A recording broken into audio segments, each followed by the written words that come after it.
Welcome to the Sister Science podcast, everyone. I've just taken a few long, deep breaths here with our guest today, Erin McWhirter. Erin and I have kind of a long tradition of when we meet on our Zoom calls of doing a drop-in before we begin to speak. And it started in the Year of You. When the Year of You, we used to always do just a quick meditation to bring you into the present moment before we began our lessons. And then Erin's began this really sweet and beautiful and rich tradition in our Year of You calls and the follow-up yoga philosophy annual book club calls of teaching us mantra. So this way of using mantra to come to the present moment. Yeah. So I just got to do a couple breaths, as is our tradition.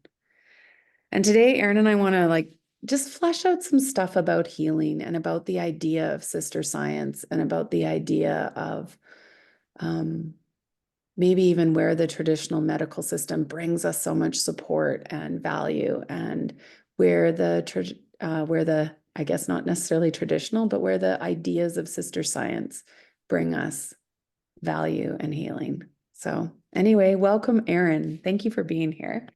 Oh, thank you. Can we start with just you telling us about some of your story? Just a quick summary of what brought you to where you are now. I think the place I'll start is in the summer of 2017. I was 41, and I took my yoga teacher training. And most of the people there were the same age as my kids. So I felt really old. But I'm glad I did it. Never regret it. And a year later, almost to the day from when I got home from my teacher training, I had a brain hemorrhage. And it was an artery and a vein grew together in my brain and they ruptured. There's no way of predicting it or knowing it happened. It's just a weird freak thing. I spent 2 months in the hospital, and yoga played a very large part in my recovery from that recovery, in my coping with my recovery, I think is probably the best way of describing it.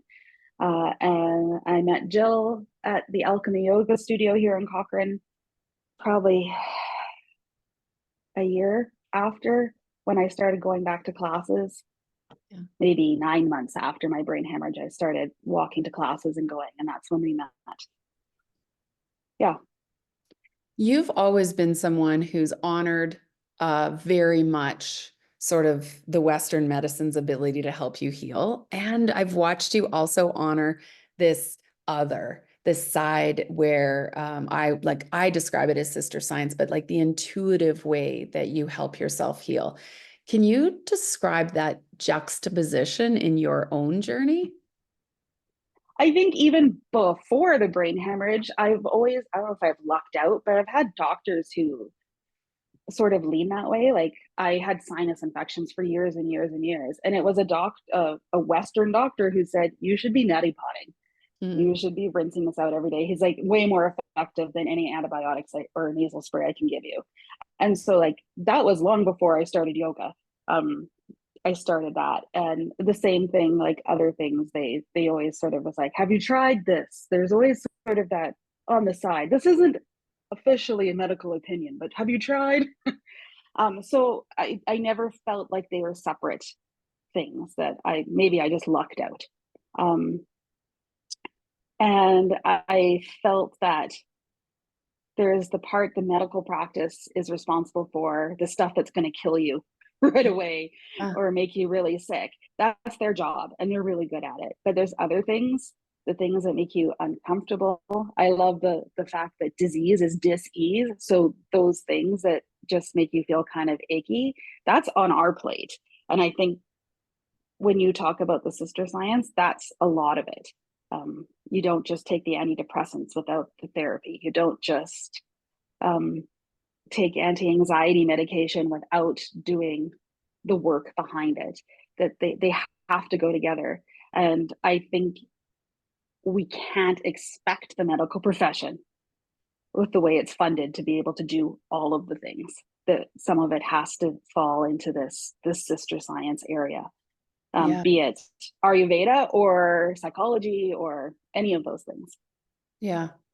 So you just said a word, you said the word responsibility. And I think of that as there is a responsibility on individuals to be in charge of their own healing in a certain way. But I also see it as the word response ability. And as you Mm. healed from everything from your brain hemorrhage, you were growing your ability to respond to the messages of your own body again.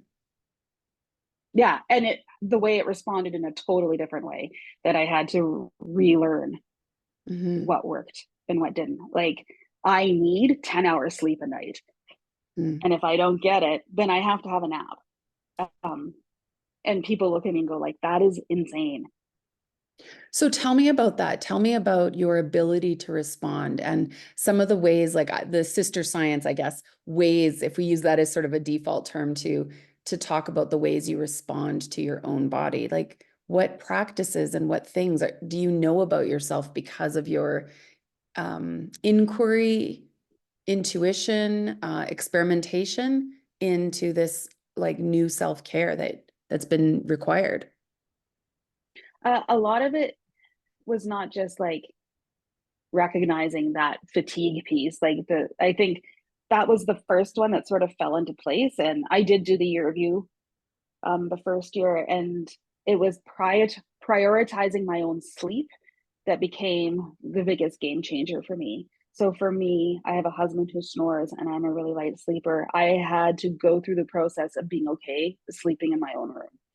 Mm. And that meant examining the stories I told myself, like about what it meant to be a wife and whether or not you share a bed and what that means and how we show affection for one another when we're not sharing a bedroom. And so that was a process, I'll tell you that. But now that we both of us have gotten to a place where it's a non-issue that I go and sleep somewhere else, we both sleep so much better. Mm. Um, and then I could start tackling the other stuff. Like, it wasn't until I was well rested that I was able to um, improve my stamina, to be able to run again, to be able to do those things, and to cook, to take things that makes life meaningful. When I wasn't getting enough sleep, uh, then none of those things were possible. So that, so you're talking about that as sort of like the very first step for you was prioritizing sleep. And when that happened, what practices grew from there? From there, then I was able to put more exercise. So like in the year review, we talk about a breath body practice. And I know the first year I was in year review, there were days my breath body practice was pranayama and chanting. That was all I had. But I mean, now I'm back into running, and walking and doing all these things. So being sleeping, but then I was able to exercise more, to put that breath body into practice. And I had the energy to do that. So it was just that. And then I was able to cope with big feelings and healing, that sort of thing. That when you're tired, you can't, you just can't, don't have the bandwidth to deal with anything.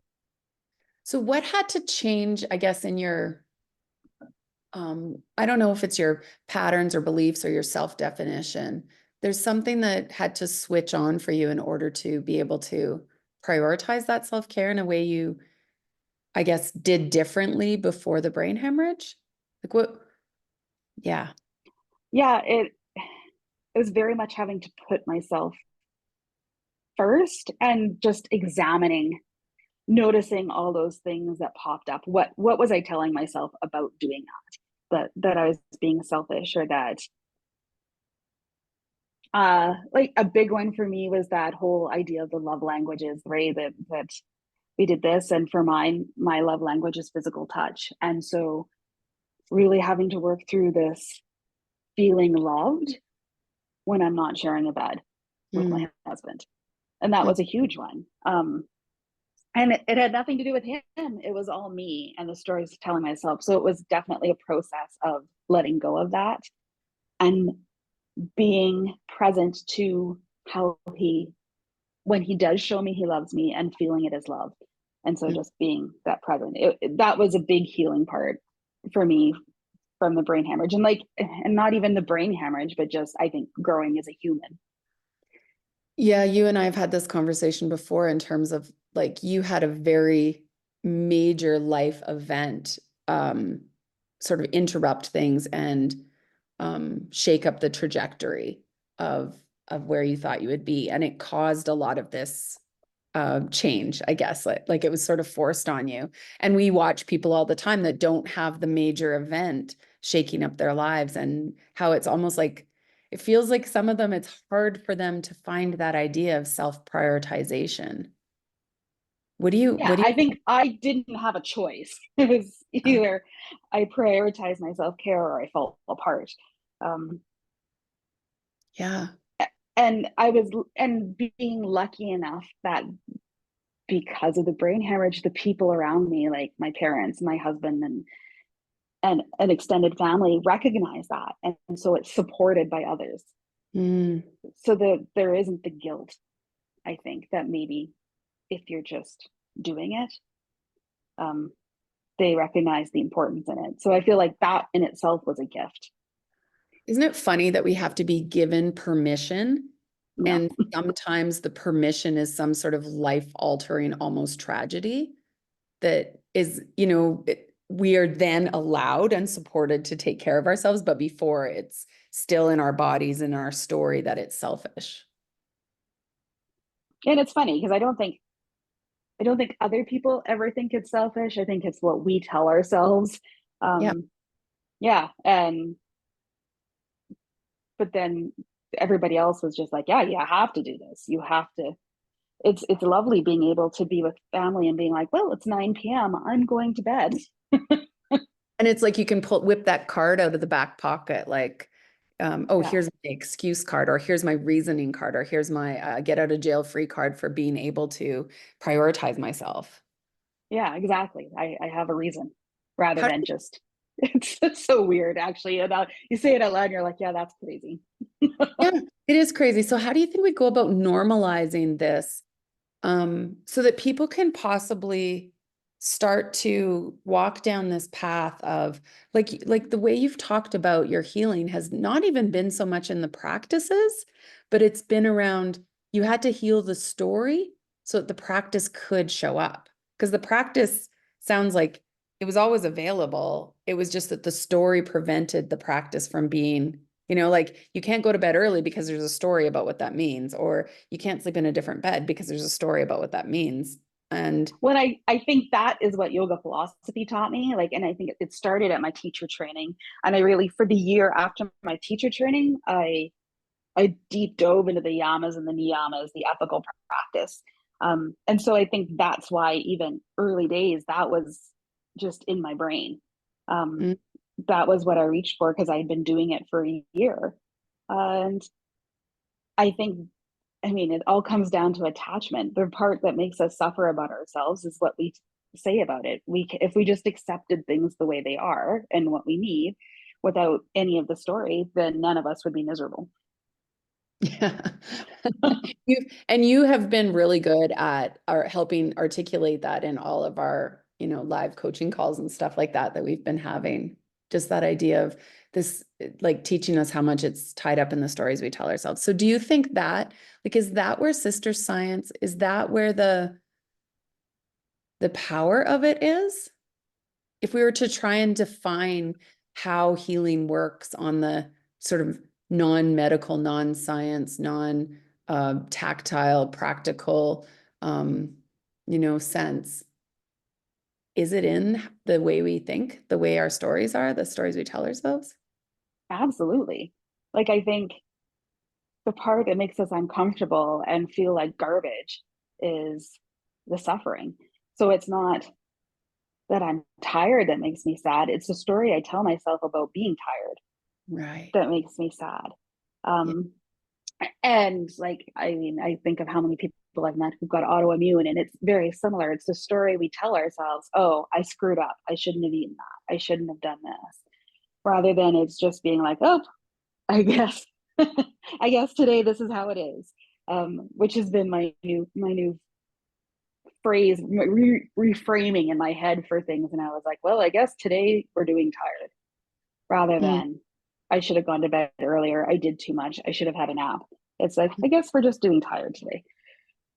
We do have a lot of self-judgment around any, I guess, both emotions and physical sensations that we see as, not happy, not joyful, not positive, not strong, not energetic, not whatever. Like whenever we feel like we slide to that side, instead of reading those symptoms or reading those emotions as nudges, like, hey, this is how you're doing today. What can you do to support this? We do come to those feelings with sort of like, damn, and lots of self-condemnation and negative self-talk. And it's funny, and I think that was my biggest takeaway from yoga teacher training. Like, I know I've told this story 100 times, but I was in occupational therapy when I was in neurological rehab, and he had me doing a spreadsheet, like just on a piece of paper, and balancing a checkbook. And I'm a math and science girl. That was my thing. I was good at math, and I couldn't get them to line up and do it visually. I could add in my head like nobody's business, but to line them up on the page and be able to add 17 numbers together, I couldn't do it. And I started to cry. And the occupational therapist was like, oh my God, are you okay? Should I get psychology down here with this? And I says, I am grieving what I've lost. I need to feel it to heal it, and then I can tackle the problem. But I need to feel sad that I can't do this right now. And he was like, who are you? Because I think most people just shove that stuff aside. But because, one, I couldn't, the feeling was just overwhelming. And I think I just allowed myself to be like, okay, I guess that's what we're doing right now, is we're feeling sad. I'm very comfortable crying in front of other people now. I never apologize for it. And I think that it was a key part for my healing, was that when sad came up, I was able to grieve it and move through it and acknowledge it, rather than being like, nope, nope, nope, nope, nope. So I see you as a bit of a poster child for healing and what that looks like. Because I think your capacity and how you've grown it in the last 5 years is like outstanding. So do you attribute that new capacity and where you've come to in the healing to this ability then to come to the present moment, to accept what is for what is, and to see your story but not buy into it? Is that Yeah. is the I is think, the sister science trick, if there was one? well, I think that is the practice, is to distance yourself. Yoga teaches us that we are not the thoughts, we are not the feelings, we're the observer. And it has been some hard work in practicing that observer position and noticing that right now I'm sad, right now I'm tired, right now I'm this. But there's nothing wrong with those things. It just is. And so, and that I'm not all encompassed by it. That this will pass. Everything is temporary. Mm-hmm. And that the last 6 months, that has been the big lesson, is that everything is temporary. Nothing is permanent. I'm not permanent, and this too shall pass. And so, both for appreciating what is happening in the now, um, like right now in Cochrane, we have our 2 weeks of beautiful fall when all the trees are changing and it's absolutely gorgeous. But I know it's 2 weeks and then it's over. Yeah. Right? So Yeah, it's that appreciating what's happening right now, and knowing that what is happening right now isn't what's going to be happening forever.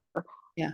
So one thing I've noticed in sort of the year view and the growth and how we become witnesses to ourselves and to each other is that when I or the people in the course are in our balance and health, it's easier for us to see the story, catch it before it takes hold, come to the present moment, find the witness place. And the more sort of we like the imbalance catches us, the harder it is to become witness. It's like, it's almost like when the imbalance catches you, it strips away your ability to sort of, whoa, whoa, whoa, back out of it's like a whirlwind, something that sucks you in and you get caught up in it and it spins you around. And it feels like the more we practice like these concrete year view habits, the Ayurvedic habits, the more ability we give ourselves, the more capacity we give ourselves to actually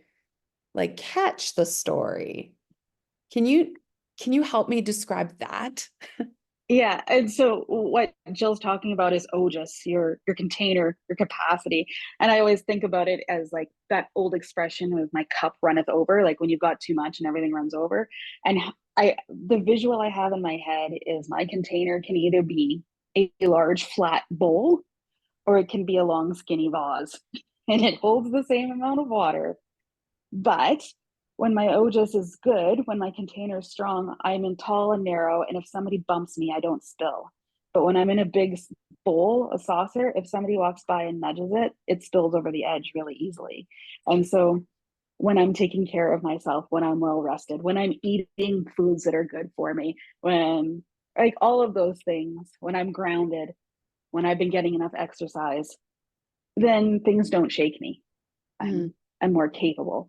Um, if I've had a couple bad nights sleep, we ate out and I've had heartburn, all of those things, the little nudge, I fall apart.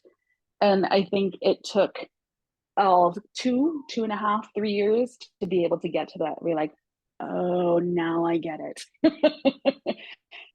Yeah. And to be fair, some days I still find myself in it. And I'm like, oh yeah, I just had a weekend of poor sleep and kind of eating after my kitchen should be closed in the evening and things like that. And sometimes we sacrifice those little rituals for an event or something that's happening.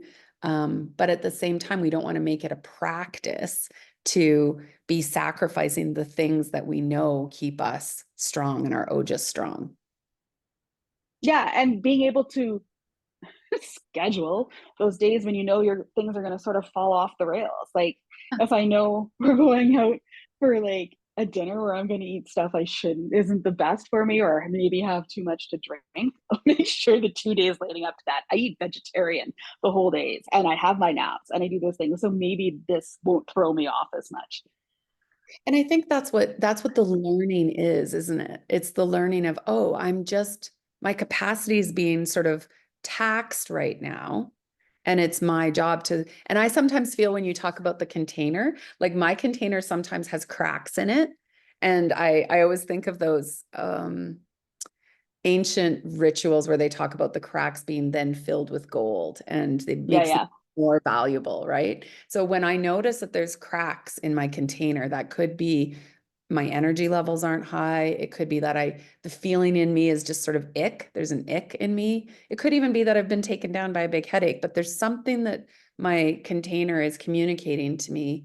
Hey, your balance isn't right now.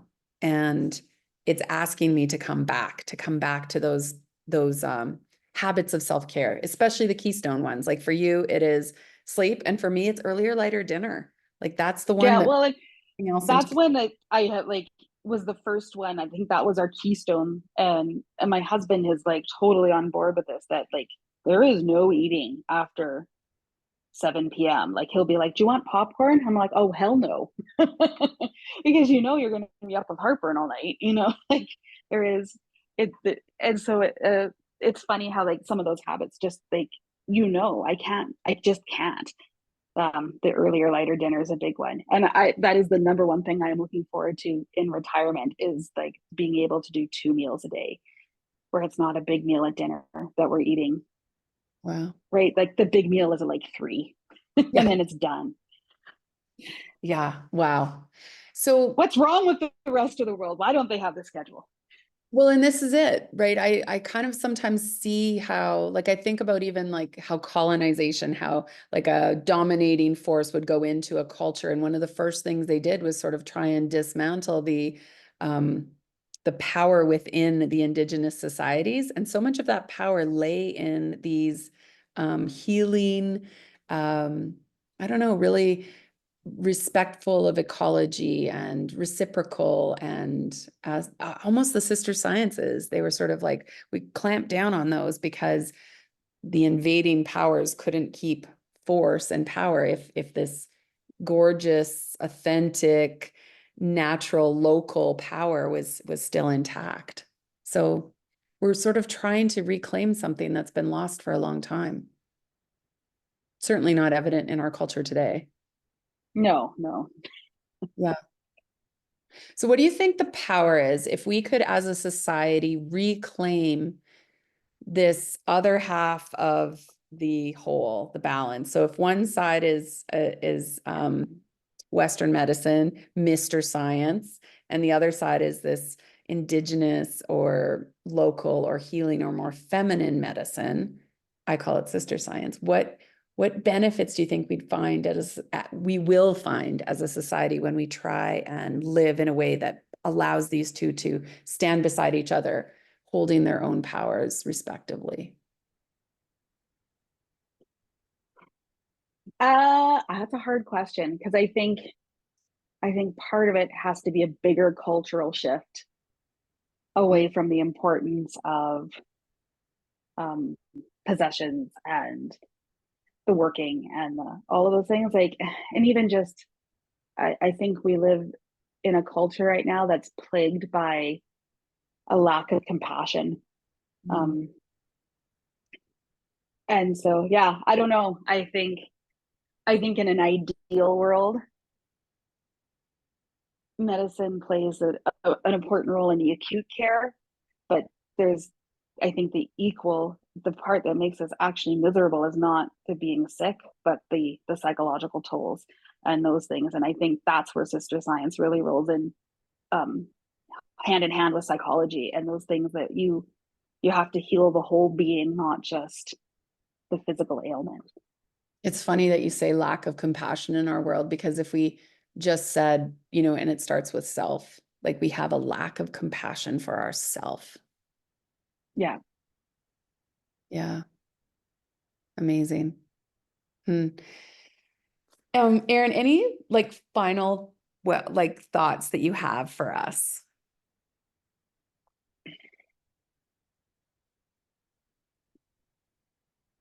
Uh, I think that uh, it's important to not underestimate the ripple effects of working on yourself. That people, I think people questioning whether or not this is the right path for them, or whether or not they have the time or the commitment or the ability to make this commitment, to know that the impact of taking care of yourself and the habits and those things have a huge ripple effect on the lives around you, in how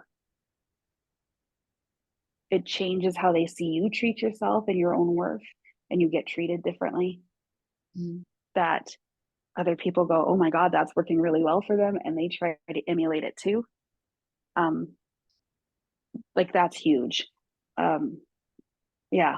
And the connection, when you start working on things, the people around you are like, oh yeah, I see that. And if you can't justify it, and that you think you're taking time away, it gives back in such huge ways that you can't imagine. Like two things you're talking about there, like going back to that idea of the cup. And when your own cup is full and your ojus is strong, what flows out of you is something that's really supportive for everyone around you. Yeah. Yeah. And then the second thing I'm thinking of as you describe that is the idea of like, when you shine your own light, it gives other people permission to shine theirs.